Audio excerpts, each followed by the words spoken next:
Hallelujah. Banzambe wanalikambo ngaite nganaye painayo kotikala nzambe nanga papa ngainaye naye painayo papa ngainaye kotikala nzambe nanga.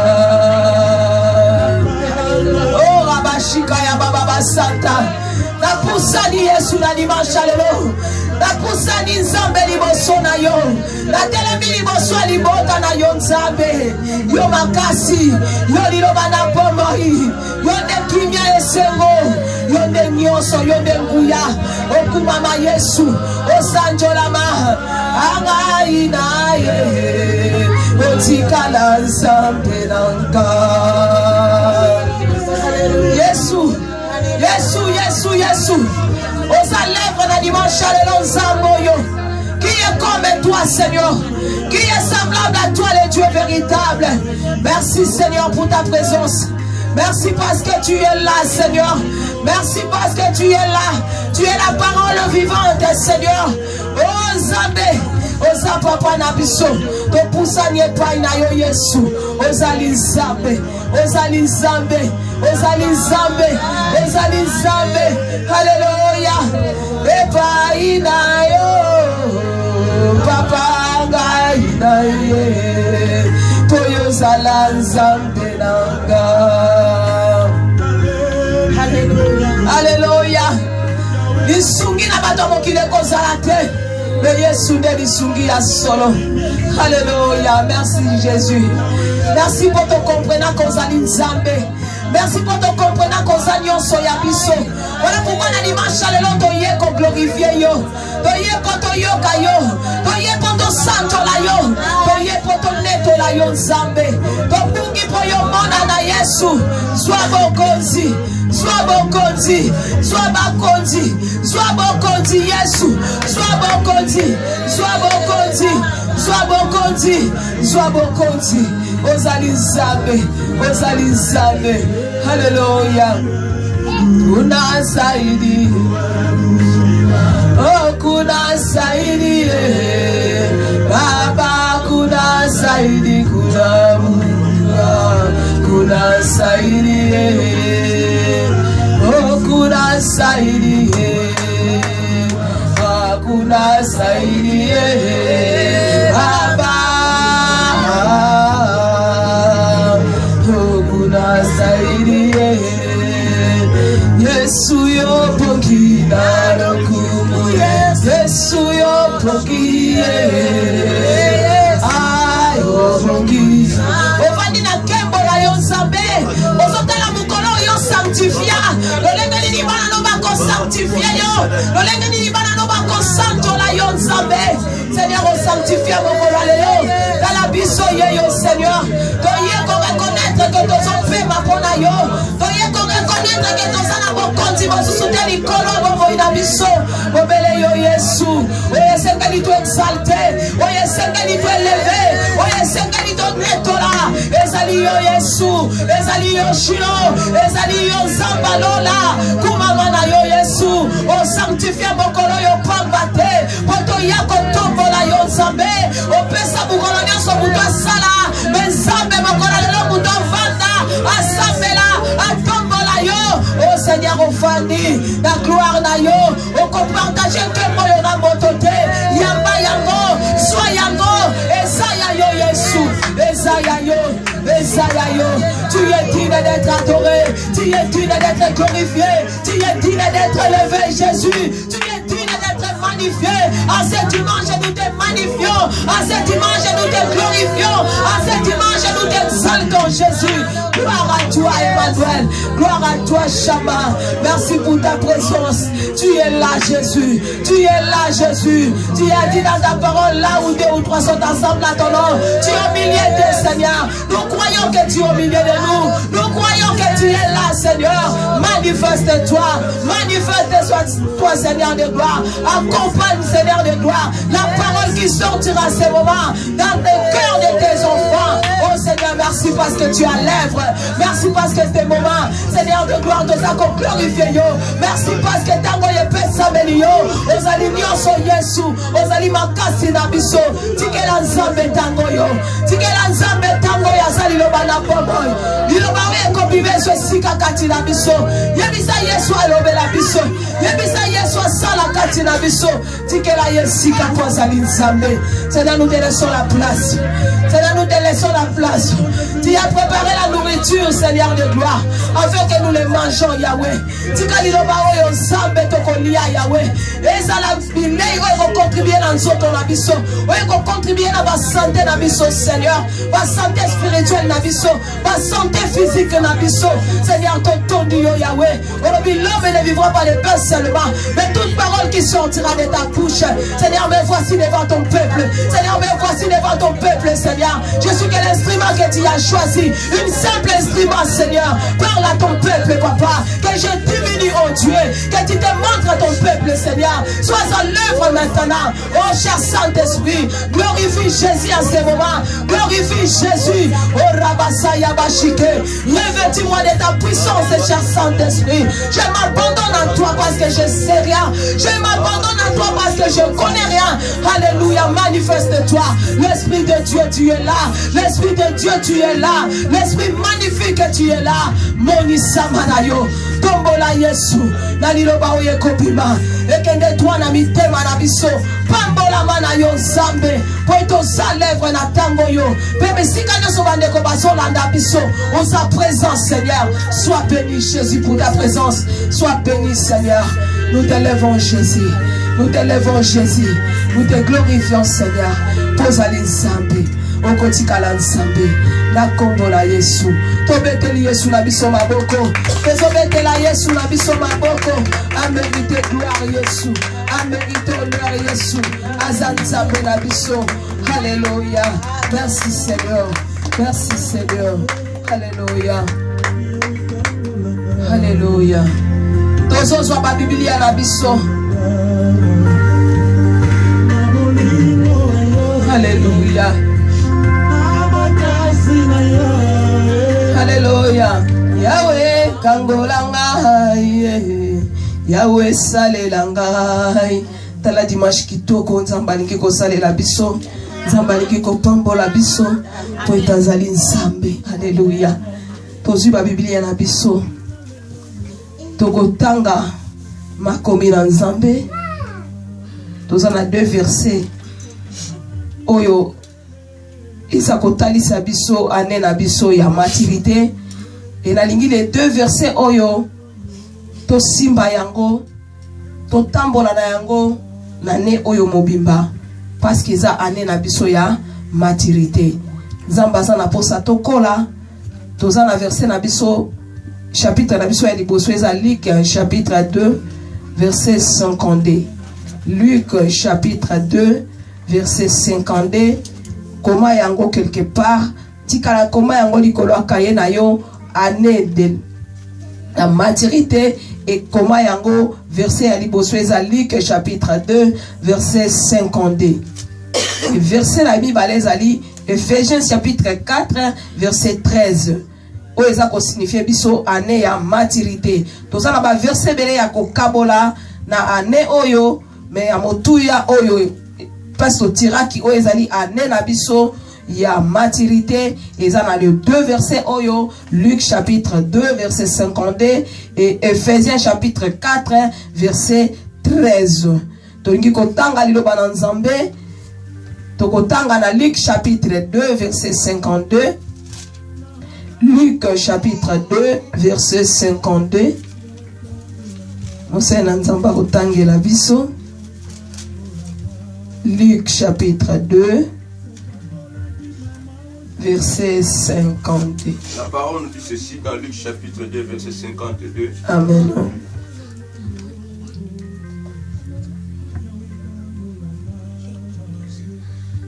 Et Jésus croissait en sagesse, en stature et en grâce devant Dieu et devant les hommes. Ephésiens chapitre 4 verset 13. Ephésiens chapitre 4 verset 13. Ephésiens chapitre 4 verset 13. Verset 13. La parole nous dit ceci dans Ephésiens chapitre 4 verset 13. Jusqu'à ce que nous soyons tous parvenus en l'unité de la foi et de la connaissance du Fils de Dieu, à l'état d'homme fait à la mesure de la stature parfaite de Christ. Amen. Tokoki kofanda na biso. Zamba pambola ma pambola mako na moko na biso. Mukolo kitoko yo nzamba pesinga ina yo. Dimanche malamo nzamba pesinga na yo ebele bazuite. Ozana tout intérêt mukolo nyonso tango zola muka. Oranda action de grâce et pas na nzambe. Ozana tout intérêt mukolo nyonso tango za ko lamuka. Esengeli koloba na nzambe bénéfice kata merci. Parce que belé na tango ba kufi ba zaina ba projet na dimanche lelo. Mais bazui ngolute ya opema. Mais toleki bango ne lokote. Tozo continuer o ezali thème na biso la concentration. Volume 8. Thème eza bien tellement et so pambola biso. Et voilà pourquoi toloba ki thème o tokokende nango ndenge nzamba o mema biso. Et pas tokosuka nango mais ton di makenzamba o pambola biso na thème parce que zo pambola biso déjà banda thème e bandaki mois ya décembre mobimba tolobeli thème yo petala janvier to koti nango na thème yo Tozan ane na biso ya maturité, topesi le 2 versets oyo. Oyo ezo signifier ane na biso ya maturité. Et tant tozo lo ba maturité, ezo laksa biso muto ya zamir, muto ya kola. Baliaka mbuma te, so manga ane tela te. Muto ke buka manga ane te so etela te, zana na mwa mbuma wana ya pembe na kati. Muto liango te, parce que zana goûté. Mais mango e kola tango zo liango o sentir on elengi nango. Donc muto ya kola ba komona ye ne lobeli na ye, ba komona ye ne tamboli na ye, ba komona ye na façon de vivre. Parce qu'à faire preuve ya maturité. Alors année oyo nzamba osenga biso to la preuve ya maturité. Moto ya za mature. Eza moto wana zo bongama pona bokonzi na likolo. Mukolo Yesu akoya kozwa église à 4 murs te. Mais Yesu akozwa ba chrétien o baza mature. Moto ya kola, moto ayeba ki kotambola selon la parole de Dieu. Moto yo marche na yezala ki ko glorifier Nzambe. Amen. Tout s'est préparé pour la rencontre de notre Dieu. Préparons-nous pour la rencontre de notre Seigneur. Tout passera, mais la parole de Dieu ne passera jamais. Amen. Mukolango kola ko tuna biso. Vomyo yoka ko yoka, vomyo yoka te ko yoka. Tango yoka ki osala kinini. Oh Seigneur na yoka ki nanga mena ko kai ko sale la te. Osala libre arbitre. Osana choix ya kosala. Mutu yemo ko sala choix na sala malamu to na sala mabe. Tout dépend de la personne. Mais nzamba so senga biso to sala mature. Et année na biso to uta ki nango passer ezaki année ya croissance. Et c'est ngeli moto croître spirituellement. Et tala année o yeli biso année ya maturité. Mwana soka bandoko la kotika la ka bébé te. A kotika la ka na position wana te mais ngeli a grandir. Et tant que moi nazo grandir, souka nanga swakama maturité. Voilà cette année, tu déclares mon année à maturité. Et c'est qu'elle te faire preuve à maturité. Oso landangai bamsuna musika, osa l'église oyote. L'église de bleu bamsu ba déclarer année kombo mokoboye. Mais un chrétien oyo aza kosale la maloba na Nzambe et c'est qu'elle va mona maturité katina yo. Kolobate lokola mutu nyonso. Tango chrétien fongola munoko na yaza koloba, ba weba ki o aza enfant de Dieu, o aza enfant de Dieu te. Parce que maloba no, ezo lakisa, marche na yo, ezo lakisa. Un enfant de Dieu n'est pas monsieur ou madame tout le monde. Aloba lokola batu nyonso. Alata lokola batu nyonso. Muta mukila lata za ko s'exposer. Yo po lati na ndengwana. Olati feche nzoto no solibanda yope kuno latango. Dobo kokani mutaote ya muninga azate. Ce n'est pas ça. Moto ya kola aoyeba lolenga nini ya ko se comporter. Akoyeba lolenga nini ya ko tambola ya koloba vis-à-vis ya bato. Sous thème nanga ya lelo ezali la maturité. Na zui yango parce que tozolo bela ane na biso ya maturité. Devenons matures spirituellement.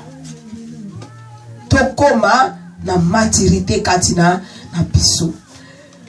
Verset liboso Luc chapitre 2 verset 52.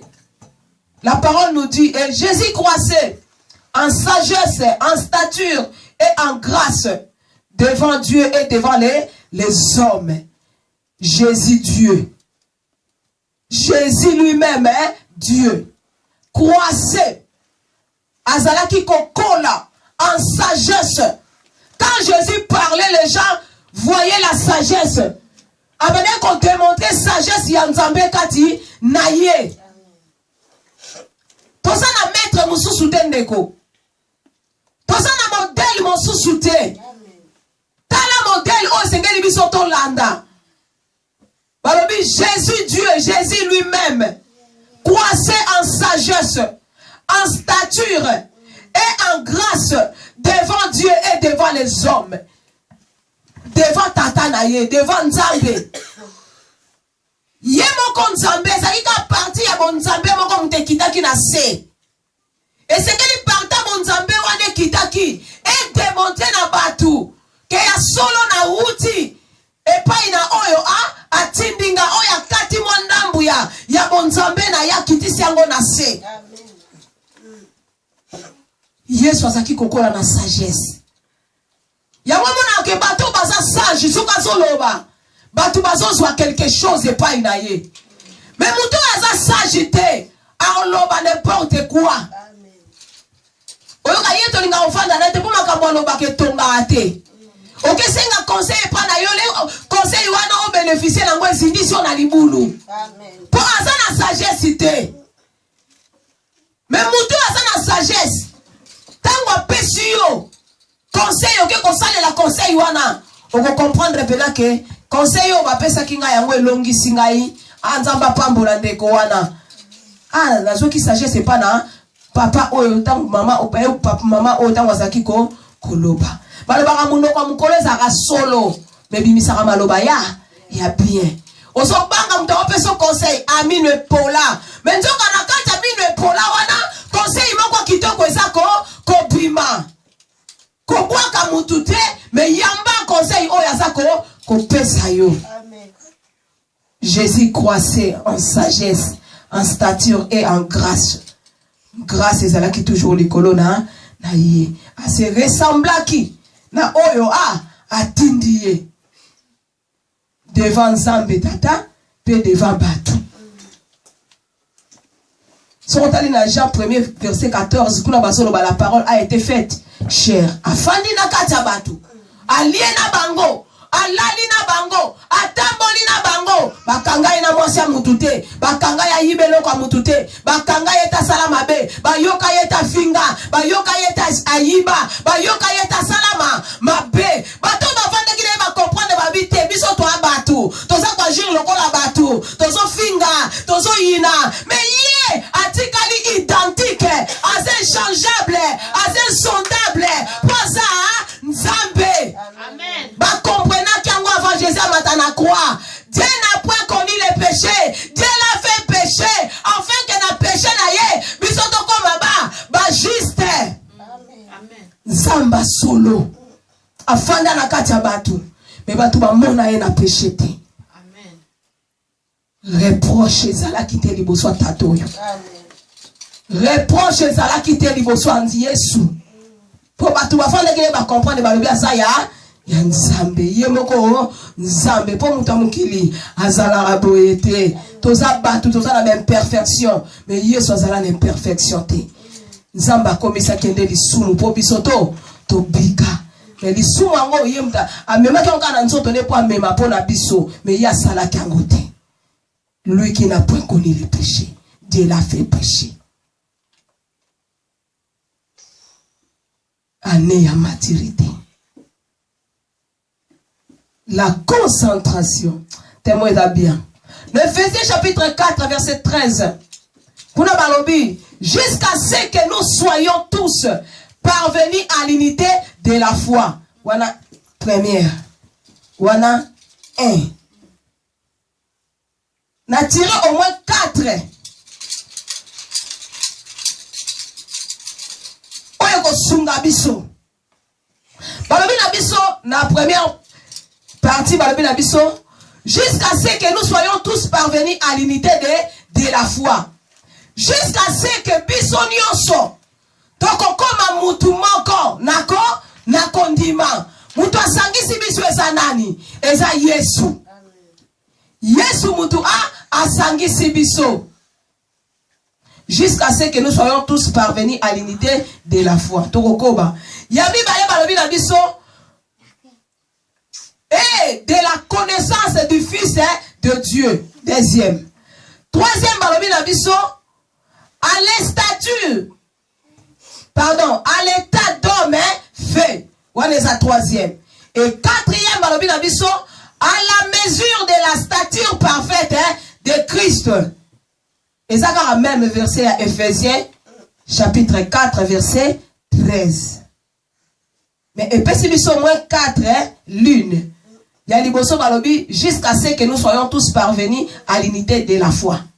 Deuxième, et de la connaissance du Fils de Dieu. Troisième, à l'état d'homme fait. Quatrième, à la mesure parfaite, à la mesure de la stature parfaite de Christ. Ngana yo, mutu moko ka mutu asangisi biso. Oyo eza Yesu. Dieu est notre créateur. Nous sommes les créatures de Dieu. Donc voilà pourquoi mutu ya sali ke biso. Tozala ini na Nzambe. Tozala ini. Tokoma lelo ba yenge bene. Tozongela identité auto perda ki na jardin d'Eden na nzela ya Adam.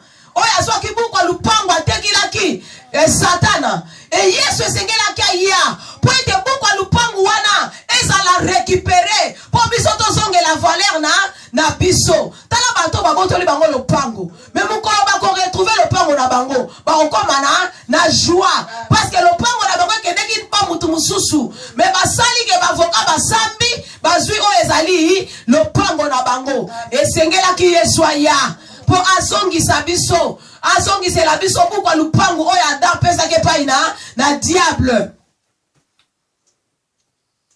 Unité na biso. Eza na foi. Foi ngo euti pa na mutu moko oyo eza Yesu. La foi vient de ce qu'on entend. Ce qu'on entend vient de la parole de Christ. Amen. Yesu nde mutu asangisi biso. Yesu nde asengi biso. Na mbula oyo tozala ini na foi tota foi na biso en épreuve tota foi na biso na Yesu soki tozana posa to demeurer to vivre gloire en Nzambe na ba vie na biso tozala ini foi na biso to tango pa na mutu amokilité mais foi na biso to tango pa na Yesu. Amen. Oya sangisi biso. Et deuxièmement balobi na biso à la connaissance du Fils de Dieu. À la connaissance du Fils de Dieu. Cherchons à connaître Jésus dans sa profondeur. Mutuna muto kita lukanzambe na profondeur na ye cette année. Mutuna muto cultiver relation na ye personnelle na nzambe. Sambela lokola personne extraordinaire. Méditez lokola une personne extraordinaire.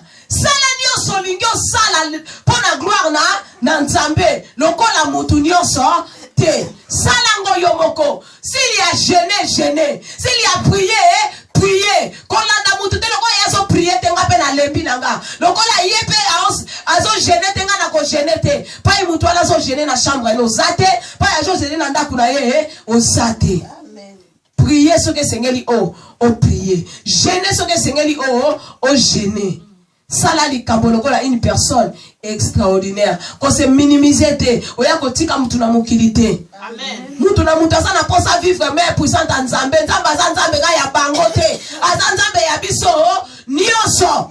So azo pambola bango pourquoi pas pambola penga ibia pambola yo. Nzambe ya bango moko kaka te. Donc na nyati mboka na zali. Kotenga na zali azape Nzambe nanga. Même en Afrique, ils vont souffrir. Ce que Nzambe nanga na ko souffrir, te, l'or et l'argent lui appartient. Batuni so ba olia te menga na olia. Pour na sa mwana le roi des rois, na sa mwana le seigneur des seigneurs. À la connaissance du Fils de Dieu.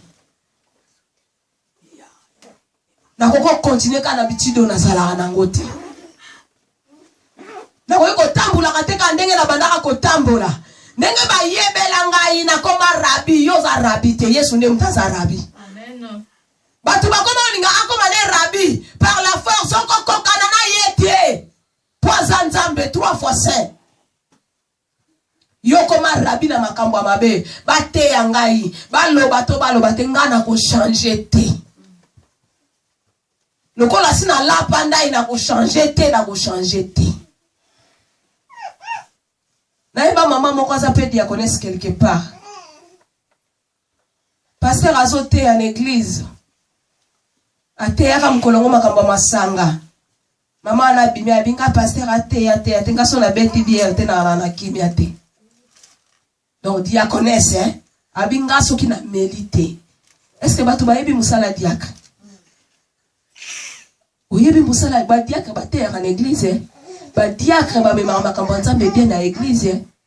Mais maman solo bake pasteur a te ya na ye ngai boki aba pela boki so na tieboy clairon ngai na otika ngoti na okabwa na kana ngoti. Siko so ke l'église pourquoi ndima kwa sime o ezali charge ya diacre ya diaconesse ba pesa yo. Tala mukolango na porte Yesu akoloba nga na yebi yote. Yo mtoloba ki ozalaki diaconesse nga na yebi yote musika na ngai. Olo se préparer lelo pokutana na Yesu no bien. Mais le kola loko ane kanga ozo nga otika ngote. Yango mteko privé au royaume des cieux. Amen. Abaloba Yesu oya raté. Oya bonso liweye.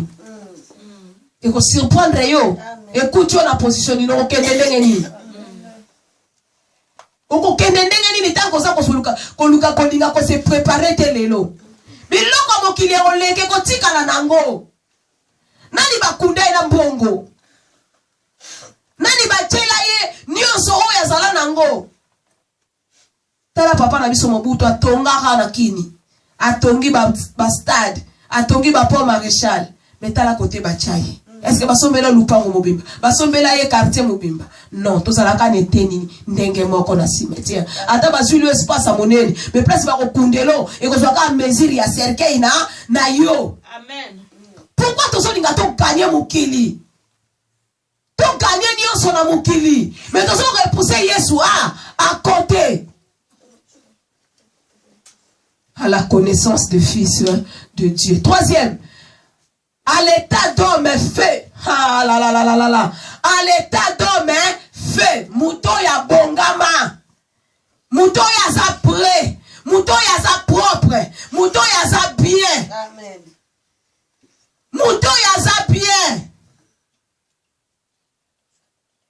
Tant baso ba mouton ya za homme fait. Donc c'est-à-dire que baso talaye, baso mona bonzambe kati na ye, baso mona ba capacité moko kati na ye, baso mona ba don moko kati na ye, makambo moko kitoko so bimepa na moto wana. Aza mieux placé ya conseiller ba mususu, aza mieux placé ya kozongisa pe ba mususu na nzela, aza mieux placé ya ko partager Yesu ne partout oyo azali aza na honte te. Mwana na Nzambe soi-disant oza na honte pour la kisa identité no koto sala kamitala si réellement osamela Nzambe ya solo. Amen. Pourquoi so bomba identité na yo ba yeba te na sambelaka. Ozome ma Bible na saki ya ko bomba ma. Ose sika moko boye. Oso kokate. Tala ba mususu asala formation même ya secourisme kaka. So muta kwai directement ko ya aopusa batu musu pembeni. Alingia sunga ndeko na ba mutu wana akufa te. Mais yo posa secouriste spirituel. Poso ki osana bonzambe kati na yo. Mutu aso kufa yo na misu boye. Mokote ya yata Yesu. Occasion mutazo kende na misu no. Yebisa yeta Yesu. Soka opika Nzamba yebi. Soka okufa l'essentiel. O empêcher à moine kende na faire. Mais tu koka kosala ngote. Nous n'arrivons pas à prêcher la bonne nouvelle aux autres. Tokabola Yesu. Asaka yabiso mote. Andu ndanalia kinanda utena weko pia ba voisin. Asa poisson te o na chana frigo na congélateur et nous ne la kaka wana te se changer goût. Na lia kango kaka mela ko kabila ngo ba voisin te Yesu te. Amen. La kisa identité no koto sali. Oza homme fait oza yango te. La kisa identité na yo. Oyo yo osali. Tombe mela ba mususu Yesu na biso. Quatrième balobi na biso. À la mesure de la stature parfaite de Christ. À la mesure de la stature parfaite de Christ. Talelo kwa mutuya. Nakokana na yo Yesu. Mikolo nyonso na bomo inangai. Nakokana na yo. Yesu nakokana na yo. natika masumu nakokana na yo, natika lolendo nakokana na yo, Yesu nakokana na yo, Yesu mikolo nyonso na bomo inanga nakokana na yo, mikolo nyonso na bomo inangai nasala effort ya kokokana na Yesu, nasala effort ya ko marcher selon la parole de Dieu, nasala effort ya ko parler lokola moto yo a koli oyaza matière spirituellement. Alléluia. Amen. À la stature parfaite de Christ.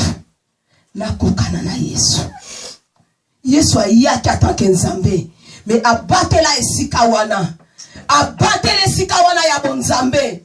Alobi na ye na mabele oyo. Na ye na mokilo ya mabe. Na ye na melankeni ya mabe. Mais na okoma lokola bango te. Na otambola lokola bango te. Akoka ki pe ko changer. Akoka ki pe ko ya. Abongo linyoso. Nzamba lingaka regretter. Mais nzambo yo épargné tes propres fils na ye. Azala ki confiant, azala ki conscient. Ebi ke muto na tindi ako trahir ngai. Te ako respecter ba ordre nyonso na pesiye. Ba norme nyonso ko memango ndengenga na pesiye. Na Gethsemane Yesu alingaka changer.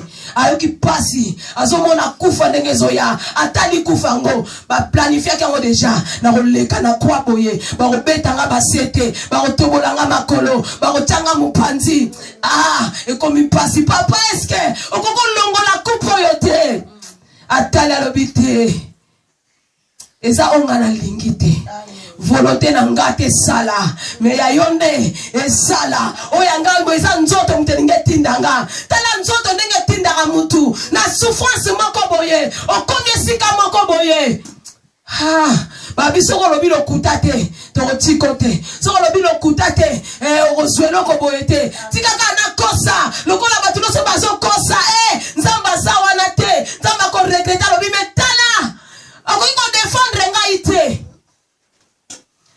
eloko biso ba chrétien to kokaka te oyebeza na oncle moko na biso oncle aza na Belgique tant mouvement ya ba combattre bandi oyo ezalaka kaka awa ba botolaka bango ba pekisaka bango babi bakende ba marche te babi muto akokenda komona bazaki kokende yazaki parmi bato ba okende ba privé bango babi soki bokei to botola bino ba nationalité abi pona mboka nanga ba botola ngai nationalité ba botola ngai nationalité ba botoli mutu nationalité abi na oteka mboka te mboko yo tozo souffrir mabsuto bangasa na nzela na ngai mukola ngo ba baninga nyoso bazonga sima baninga nyoso mukanda zo batela ye ba botola ye nationalité atika la ndenge moko soki ba kei place ba ko kene ko signer ba yebisi ye yo ko renoncer tabi ngana ko renoncer te ngana ko renoncer te suka nango babi batu nyonso ba renoncer mais yo renoncer te ba songisi la ye o ezali nationalité na ye tala oyo biso ba chrétien ba msuto ko kaka ko sala te toko kaka ko sala te ba msusu ozotala ye azali na kondima makasi penate azali na connaissance makasi oyo ba msusu biso tozana ngote to tutaka tolo biso to yebi bible to tutaka tolo biso toza ba chrétien to sambelaka mozotala moto oyo moi chrétienté ka ya muke azana ngo moi une partie kaka ya croyance azana ngo ayebi ke ngana oteka te mais na suka nango bazongiseli nzamba mona ki détermination na ye oyo biso to koma ko céder sika oyo singela ki o céder te tika ko luka vi na facilité tika ko luka batu ba facilité on ndenga mabe ba memo kana nzela mabe po ozwelo ko moko sana ngo posa mama papa ndeko oko swango lelo est-ce que swango pour la gloire en nzambe est-ce que tango so swango nzambe no azawana ozwango mozwimi mikumba to yiba kakisa nzela to kolekela yiba ko yibeza pona batu nyonso te to sala kaka boye po eza nzela na kolekela tika bango balekela na nzela wana yo bonga mate olekela na nzela wana la maturité, la concentration. Soyons concentrés pour cette année. Dieu fera de grandes choses dans nos vies.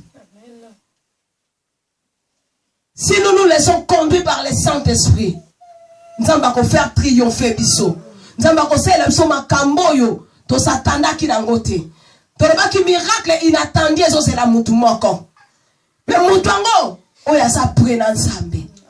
Mutu ango oya so tambula à la stature parfaite de Christ. Oya sa ko ressembler na Christ. Oya so bomba identité na yete. Ba mona ko na ndako ezelo ko la bana ebele kala. Ba msupe sala makabelelo. Mwana bimi na ndako bo mone pena mwana malamu. Me kota kendaka. Baeba ina identité mususu. Maman moko mko mususu a une église azobeta lisolo bi musakoli makambo na moni oki pasi. Ndenge na moni la kabana na bazala sérieuse. Mais tala côté na moni bana wana na lobi. Mais baba tu. Abi mais non, basala ka parents loko bazo salela nzambe basa bien équipe à protocole, basa suki bien équipe à nini, mais tala bano yo. Maman cause en intercession, o cause en équipe à protocole, o cause en équipe nyonso. Ozo sala, yo kanti bazo monote. Et loko bomba lelo, lobi nzamba ko bimisa ngona miswa batu. Tanga bazo kota l'hôtel, muto amoni bango. Mais tala bano ya miki, tala ba mikolo bazo kinde na bango kuna. Tala vie ndenge zobeba. Kopina na lokola batu nyonso te. Kopina na lokola batu nyonso te. Ephésiens chapitre 4 verset 13. Yango wana eza verset na biso ya ne. Na Luc chapitre 2 verset 52. Nzamba ko zanga te ko pambola biso soki to tie yango en pratique. Nzamba ko pambola biso. Tozolobela la maturité. Tongi ko tanga liloba na Nzambe. Na biso ezo bele mezo kende menzamba ko sunga biso to silisa oyo to chaki lelo to silisa. Roi chapitre 13 verset 1er à 19 na lingo tanga ngona ndako ngana zo kende pona sala ba verset ko tanga pona ngonga na biso bazo talisa biso jeune prophète na vie prophète. Roi chapitre 13 verset 1er à 19. Jeune prophète a vu ainsi dit l'Éternel. À cela qui est concentré. À obéir en voie en Zambé. Et c'est là qui a kende. Qu'on annonçait. Et pas à Jéroboam, ou ezala qui message Nzambé a pesaki. Accueilli, a kende ko annoncer message va pesaki a kuti roi. Liboso hôtel. Alinga offrir ba sacrifice na asala o esengela ki asala. Ayebisi elikola hôtel oyo. Nzamba za na posa. Ya yote. Parce que oyo etamboli tala okomona ki na ile kaliboso na tele makaliboso etumbelo balo ba la chair et chair pour ceux qui sont chers et pas na Nzambe. Cher oyo. Tomona ka Nzamba mona kango cher pona bato ye amona ka cher. Lelo mutu tala papa sambate ya biso tozo sala ba aventure hein. Soza appelé par Nzambe te tika sala ba aventure exhorter na yo. Mais ko sala aventure te na ata na ndaku na ngai na zwikiti na ngana bongami na sali etumbelo na ngai na tie biblia na ngai na leki na internet lokola lelo église internet etondi na telemi na sa côté ya batu. Est-ce que on ngana so communiquer na batu eza vie on ngana menaka. Est-ce que eza vie nanga? Balobi évangile est un style de vie. Amen. L'évangile, c'est le style de vie. Amen. Ce que je vis, c'est ce que je dois communiquer aux autres. Ce que moi, je ne vis pas. Pourquoi Amen.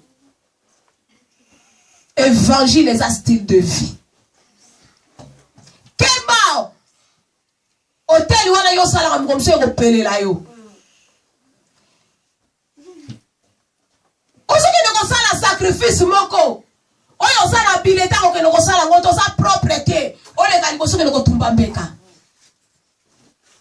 Molingi oteya poso batu ba mona yo ke osala kanini na teya kana le kana internet na teya ka Facebook na za pasteur à Facebook. Zala pasteur à Facebook. Donc la marche ne zo correspondre te na oyo zo teya. Nzamba benga kina ye yote. Molingo so to proclamer sala oyo lingo sala. Makala moto zo koya kali kola mutuno moko. Amen. Exhorter. Sala o esengelo sala. Mais ko leka to sala tumbelo. Ko wela te o leka l'église oteya. Si tu n'es pas appelé. Oyo moni batebele lo ba komo kufa. Batebele ba komo so ba problème. Pour alingi ye pas comme un pasteur. Alingi ye pas comme un kaka. Nzambe so ra bengi yo. Balobi onction eza évidence y appelle. So nzamba bengi mutu a ochae onction wana. Bako bundisa mutu wana nzamba ko bundela ye. Mais yo sikoyo. Osa vite. Nzamba so mono wana te. Amoni yo na musala wana te. Obi komisi na musala wana. Mutu asa policier te. Asa soki soldat te. Est-ce que va continuer la guerre? Bako peso tenio lata soki bitumbe zali kene bunda. Bako piaote. Po ba livrer yo ke kufa na guerre. Oyebine ba simba ka munduki te. Oyebine ba lata ka teni te.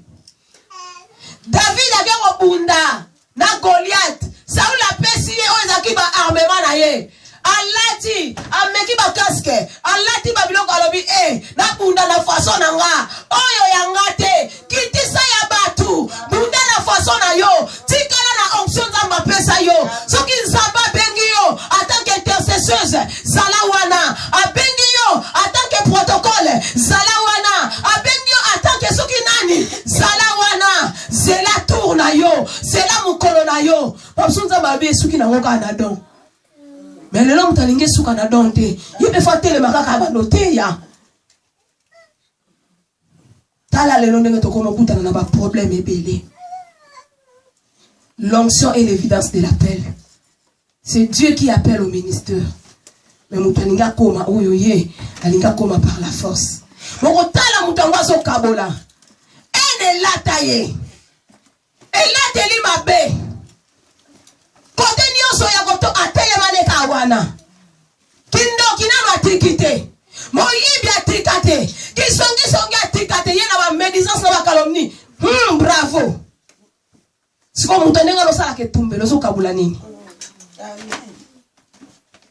Oso kabula nini? Vina nga ya kale zaki telima mabe. Ezalaki mabe batu bayebi nga na fi wana. Pona pesa batu image mususu na komi le longo ba rote ya batu.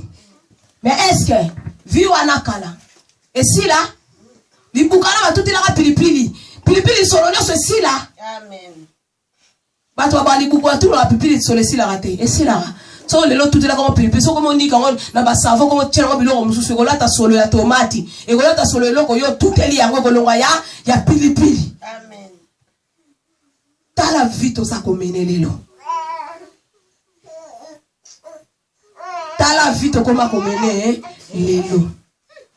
Jeune prophète a su message à Yasakoli.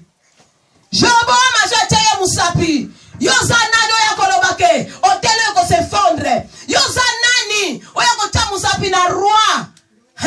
Mutatinda ki ale ki roi ya mokilo na nguya. Le roi des rois. Amen.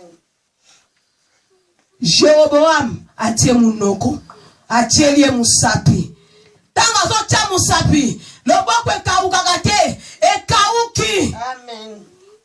Tanga ngonde komedite sa kitoko. Pona kende na zwabi nota ebele teze ebele. Loboko ekauki ye. Tana miniti wana maloba nyoso mosakoli ya sakoli esali nini? Ekokisami. Hotel ebuka na kate. Ebukani. Tala muto yo sakani la hotel wana otanda nanda kune obukana. Koto yo kenda kano sala ya mabe wana ozo kosa batu ko sambela yo bima poisa. Amen. Joboam alobi loboko etikali kapoe. Loboko etikali boye. Eloka malamu asimilia ebisi prophète bondela mawana nzambe likolona nangai pour le boko nangezonga normal bato ebele balingana no ba mona nanu simane bakondima ke nzambe aza nzambe Yesu alobi na Toma ndima nanu avayo omona bazo pekisa ko sale loko wana te likole tumbelo oyo pour ainsi dit l'Éternel nzamba tindi ngai mutalobi nzamba tindo wapi nzambo yo wapi yango tolobaki na mbulo yo zala concentré, zala sensible à la voix de l'Éternel. Quand Dieu te dit quelque chose au pays, fais-le comme Dieu a demandé, fais-le comme Dieu a dit. Mutazo c'est là. Nzamba bakisa lisusu soke za nzambe aloba supa mutu mususu soke za nzambe aleke na suna zela mususu nzambe soka alobi na yo so bia ko papa batu mususu te akoloba te. Il est Dieu, personne ne peut diriger Dieu. Mais mutalinga diriger nzambe. Ne dirigeons pas Dieu. Laissons-nous conduire par Dieu. Nzambe soka atambu sibiso akotambu sabiso bien. Tom meme na stade na bisote. Yaka kotoyo. Il n'est pas Dieu. Oh, biso ko tambu sa. Asa mwana te soki pion na biso na dame. Oh, biso to ko mema. To sala otolingi. Il restera Dieu. Asimbi ba souffle de vie na biso na maboko na ye. So alobi alongolango alongoli. So alobi boma mukili na tango akoboma. Tango a décidé ki na tango Noé muto pekisa ka yete aboma ki mokili parce que Nzambe il est Dieu. Balobi oye yaka na tango Noé et qu'on arrive à nos jours tambola malamu. To tambola bien ndeko. Oye yaka na tango ba Noé. Oye yaka na tango na bango ya Sodome et Gomorrhe arrivera aussi na ba jour na biso.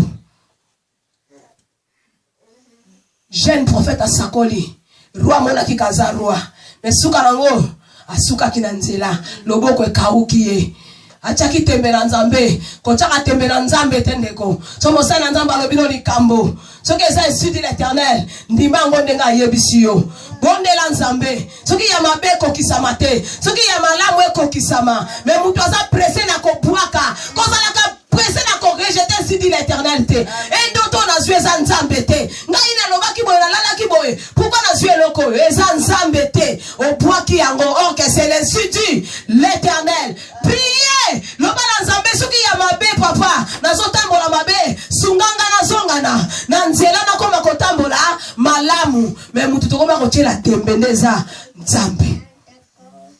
Jeune prophète alobi suka nango roi similie Mosai na nzamba pondeli mawa na nzambe kiti loboko ezongi normal. Amen. Asiplier yaka na ndaku nanga olia omela na peso biloko lia bongo ozwa nzela na yo. Jeune prophète ayebisi no nzamba yebisa kinga na lia biloko motute na mela biloko motute na zonga pe na nzela oyo na yelaki te a respecter maloba na ye a respecter oyo nzambe ayebisaki ye. Est-ce que koba kindengi wana?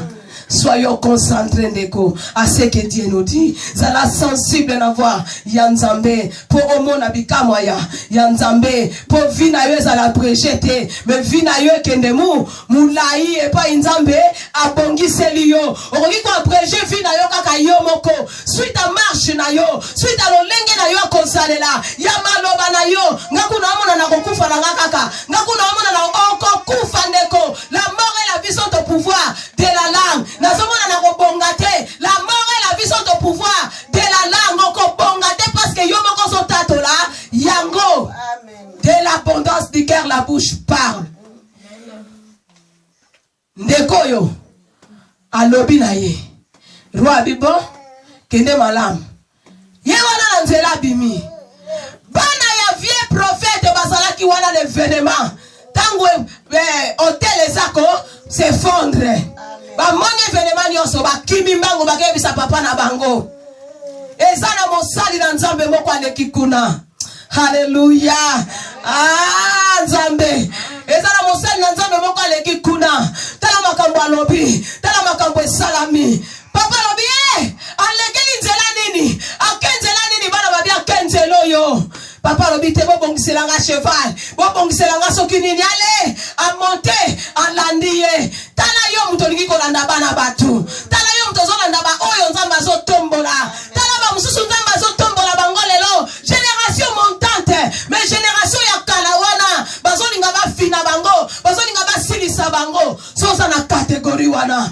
se croiser na nzambe. Amen.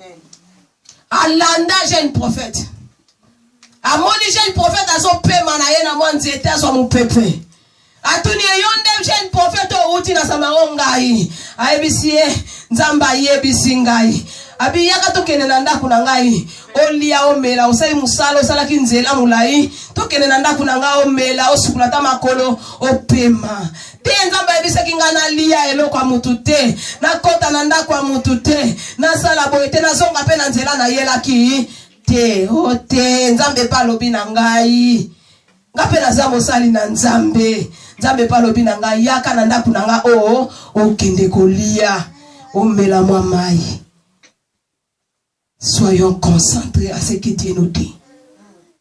Et soyons sensibles à la voix de l'Éternel. Soyons déterminés na oyo nzamba yebisi biso. Ko changer langage te. Ko bongo na ba pensée te. Po mutu nde mutu alobi. Oyo yo ke sa voix nzambe te. Mais sa voix ya mutu. Oyo yo ke sa voix nzambe te. Mais sa voix soki ya nani. Tikala nanu na oyo balobaki na yo. Amen. Zalana nous concentrer na oyo balobaki na yo. Oza pression longola. Mais ozo boa kande volonté nzambe pona vie na yo.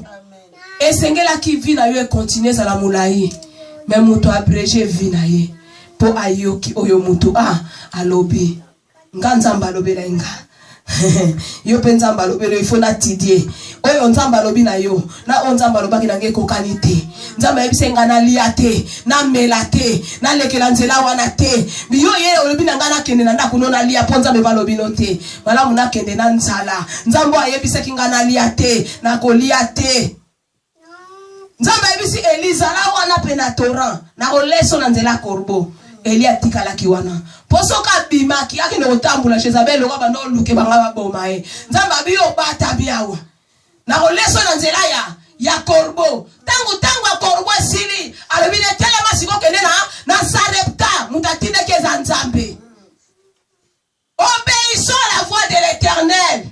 Tala lelo ndenge ba vina biso eso beba. Nzamba loba lo mubali oyete. Yo bitena ba sentiment. C'est que tu sentiment. Mubala bogarbo. Abongi kana ngai. Nzamba biyete. Ta yo yewana. Elongi mabena dikosi yete. Na lingi wana. Olandi elongi kitoko. Nzoka nzamba zola kisoya dikosi wana ye wana mubali na yo. Ye wana ti. Lelo koma ko sibir o sengela ki o sibirte. Pona nini sentiment mutekosa kiyo. Amen. Salam mature. Jeune prophète oyo azaina maturité te. Okoza na no lelo kwa nzambe mosa maturité. Amen. Okoza no pasteur ote ya mosa maturité. Amen. Po muta a évacuer kana nzela boye. Alongoli yo kaka na ligne boye. Na bo peto kepe na ndaku na ye. Allié, ameli, asokoli makolo. Nzamba tali alobitala oyo. Tala oyo ndeko, quelle est ta position devant Dieu? Cette année, nous voulons que Dieu a se montré na mutu nyonso. Nzamba visiter mutu nyonso ndeko. Tout le monde a ndeko yakawate. Tout le monde a gâté ozo le kanavi na yo. Mais année oza la concentrer pour nzamba visiter yo. Pour moi na makamune so kende mbangu. Wewe sana makamune so kende lokola train. Nana hotele makanga train. Mutu ate pa mutu akolega liboso kanga très oya. Et on y ata yo sili. Makamune so na vitesse. Yo moko. Na déconcentration na yo o bloqué makambo nzamba lingaki asalela yo. Soyons concentrés na mbula oyo. Nzamba sana makambo minene na kosalela biso ndeko. Tous à la concentrer, Dieu ne ment jamais. Il tient sa parole pour l'accomplir. Il n'est pas le Dieu d'inachevé, mais le Dieu des œuvres achevées.